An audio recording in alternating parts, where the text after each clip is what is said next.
Morning, good people. It's Iceberg coming to you on a Wednesday. Oh, hey! Hopefully everybody out there's day is off to a wonderful start. And hopefully you've had a great start to your week. We're at that midweek point. If you work a regular Monday through Friday week and end up having to push some of your other things to the weekend sometimes. So, how are you doing on your task list? Have you gotten anything done that you want to kind of get knocked out before the weekend gets here? How are you doing mentally this week? Have those first couple days of work been a little more stressful than normal? What's going on? Do yourself a self-check. Make sure you do a self-assessment. And if you need something, make sure you're providing for yourself. Whether you need time and space away from work or whatever it is, or I don't know, maybe you need to pick up the pace and get some more things knocked off your list. That's up to you to determine what it is you need. But make sure you do your self-assessment so you're not caught at the end of the week not having gotten anything done, or being so deep in stress that you just feel like going out and drinking the weekend away and then not really getting anything accomplished. Kind of maybe setting yourself back and setting yourself up for another bad week. Do that self-assessment now in the midweek. And that way, once you get to the weekend, maybe you'll have a little bit more time to decompress, to give some time to yourself. And I mean, that should be kind of top priority anyways, but of course, we got lives to live. We have priorities and responsibilities that we have to take care of. So you need to make sure that you're setting yourself up to give yourself some time. Even if it's only on the weekend, it's preferable to be able to do it every day. You know, give yourself a little bit of time every day to decompress and, you know, just get the day off of you. Whatever it is that's built up on that day, whether it's stress or anything, get that off of you so you can actually have a peaceful night of rest. Wake up in the morning, say your positive affirmations, listen to your positive playlist, speak all of those positive words into yourself, and set your day up right to go out positive, to end it positive. And all of the stuff that's in the middle, it just happens. You don't control that stuff anyways. You control your actions and your attitude. You don't control every experience that happens to you throughout your day. So just keep that stuff in mind. Make sure you're doing your self-checks. Again, it's important to do all the time, but especially this time of year. It's colder outside. North Carolina zone 8A here. We're in the mid-30s right now. There's frost on the windshield. People are having to be indoors a little bit more, maybe cooped up around people who stress them out sometimes. Maybe finances are thinner. You know, maybe you're trying to figure out what you're going to do as far as the holidays and making things work. All of these things build up on you if you allow them. But it is your responsibility to take care of your own mental health, because you're the only one that knows what's going on in there. Other people can see things change in you and maybe notice something going on, but you're the one that only truly knows what's going on in there. So, time for you. Take the time for you. If you're not doing it, and you're doing a disservice to yourself and everyone around you.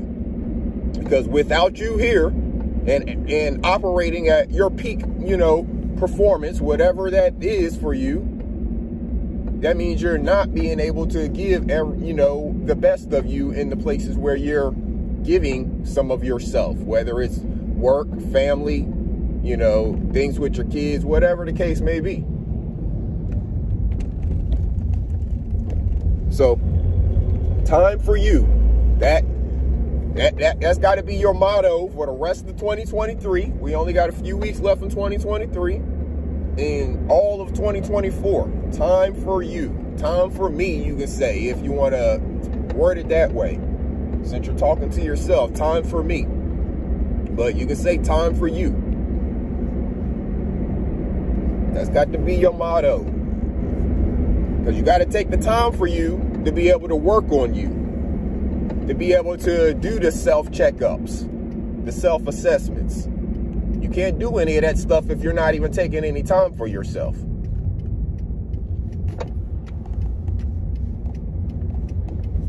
That may mean unplugging from social media or television programming or whatever, just for a little bit.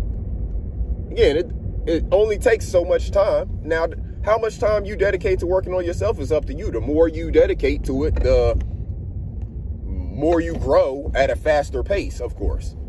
But just start with doing your self-assessments, maybe taking some notes, determining what it is or where the areas are that you see room for growth, or maybe you from that decide that you want to take some kind of training program, or find a course on YouTube or whatever. It's up to you what you decide to do. You control your actions, and it's important that you control your time as well, because giving away your time to people, it's one thing that you're not getting any more of. They're not making any more of it. You can't go somewhere and buy some more of it. You don't know how much of it you have left. None of us do. So make sure you're spending your time wisely. And spending time on yourself is, there's no more important thing to do. You were put here to protect that one body, that one heart, mind.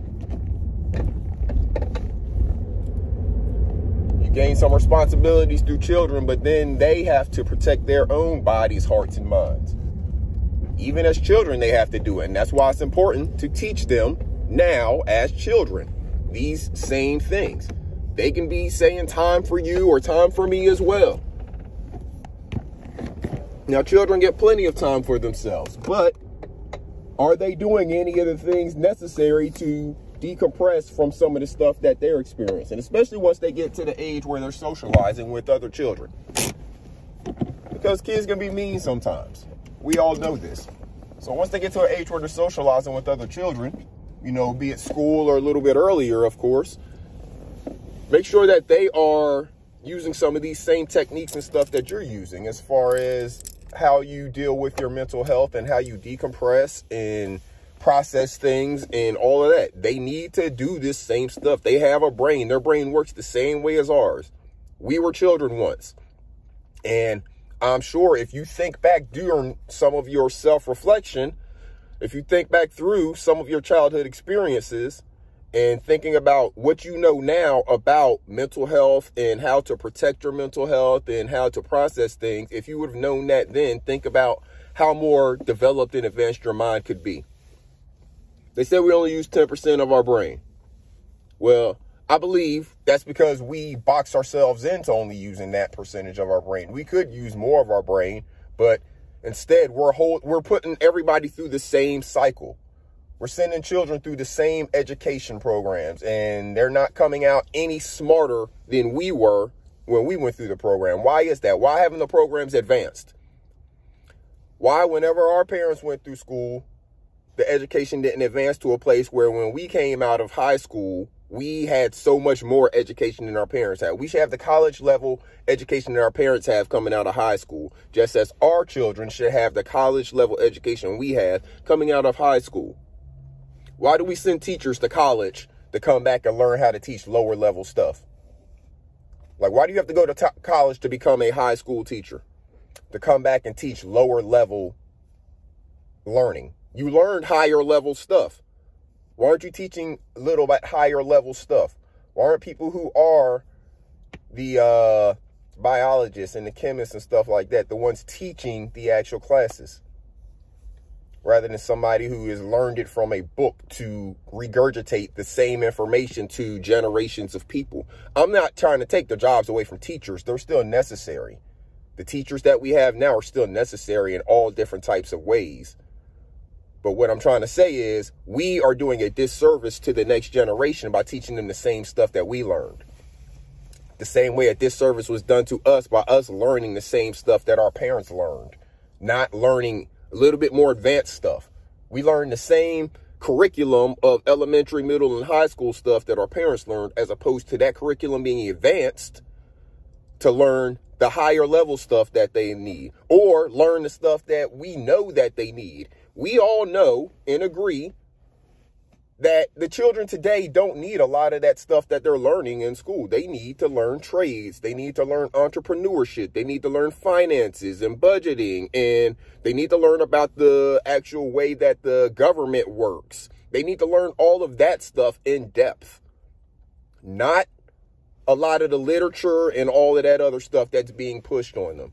So you push all of this literature and all of this stuff on children, but then whenever they become an adult, there's only a small percentage of people who go into writing books or, that type of job, that type of work for money.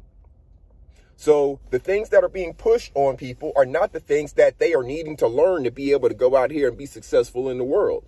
That's why they make us go to college, to actually learn how to actually do something. But what do you know about going to college? You go there, you get the paperwork, and then you come out to a job and they teach you a totally different way of doing the stuff that you just learned in college. It's all a racket, people. And we've got to stop sending our children through the same cycle that we went through. We've got to teach them the actual stuff that they need to be able to survive in this world the way we know it.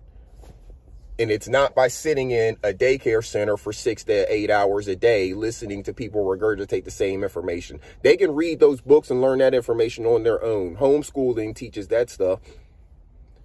They don't need to be in a classroom to learn that stuff. Let's send them to school to actually learn how to do things they can make money with out here in the world. And that starts with the things that interest them. So I'm going to get off my soapbox, good people. Y'all make sure y'all have a wonderful Wednesday. Make sure you're doing that self-assessment and checking in with yourself. And make sure you're teaching them babies how to take care of their mental health as well. It is of utmost importance that we educate the next generation because they are not being taught the things they need to know in schools. So it is important that we teach them ourselves. Parents out there, teach your children this stuff. If you got to let them listen to old Iceberg's YouTube videos, that's all good. But they got to learn this information. So y'all make sure y'all have a wonderful day. I'm going to get in here on the grind. Until next time, good people, this is Iceberg. Salute.